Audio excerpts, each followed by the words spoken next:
everybody, I am Sarah Banks from Banks' Business Solutions, and I've got a question for you today. When you get sick, do you take time off to rest and recuperate, or do you try to plough through? Now, I have to hold my hands up here because I have quite often been known to sit in bed with my laptop while still doing bits and pieces of work to whatever my ability is. But I've learned from that actually, if I want to be effective and efficient, if I'm sick, I need to take time off. So in today's video, I want to talk to you about how we can do that and take away some of the guilt that we feel and pressure that we might feel from clients. So the first thing to say to you is be open and honest with your clients. Have a clear and concise system set up to communicate with them. So if you are taken ill, you can let them know what's happened, how it affects their work, and when you're likely to be back to normal.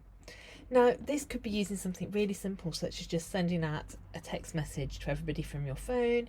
If you use tools like Slack, WhatsApp, Signal, you could use that as a channel. Or if you have some VA support or admin support in your business, it might be that you have someone that you contact who then sends out a message to your clients.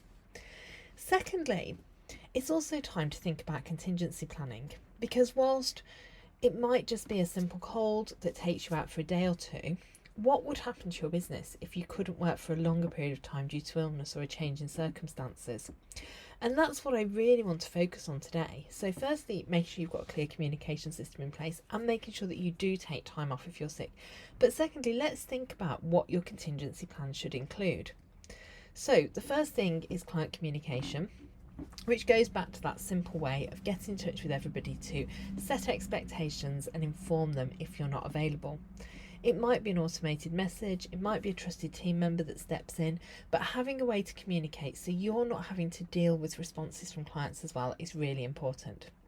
Secondly, project timelines. If you've got a clear roadmap of all your ongoing projects that outline milestones and deadlines, it's really easy to be able to say to a client, if you are taken out suddenly, look, I'm due to have this completed by this date, but I need to put it back a week or 2 weeks.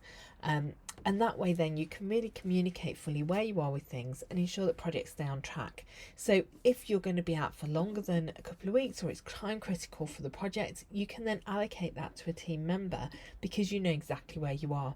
And there's lots of simple systems out there for this: Asana, Teamwork, ClickUp, Trello, really good systems for tracking these things. Or it might just be a simple spreadsheet that people in your team have got access to. The next thing is to look at financial planning. It's really important to have provisions in place to manage your financial obligations like bills, payroll, client invoices, so that you can continue to bring in money for your business and pay the bills you need to pay if something happened to you. Now, this might just be setting up automated payments or delegating financial responsibilities to a trusted member, external service, or even a family member. But bear in mind, if something critical has happened to you, a family member may not feel that they can deal with it at that time. The fourth thing that your contingency plan should have is documentation. Being really clear on your essential business information, processes and contacts so that anybody that needs to pick things up for you can find this really, really easily and put things into place if something happens to you. This needs to be accessible and of course regularly updated. And the final thing that should be in there is a review mechanism, which comes back to that regular updating. Have a periodic review of your contingency plan, update it based on new projects, team members and new services you might be offering, and ensure that it remains relevant and effective.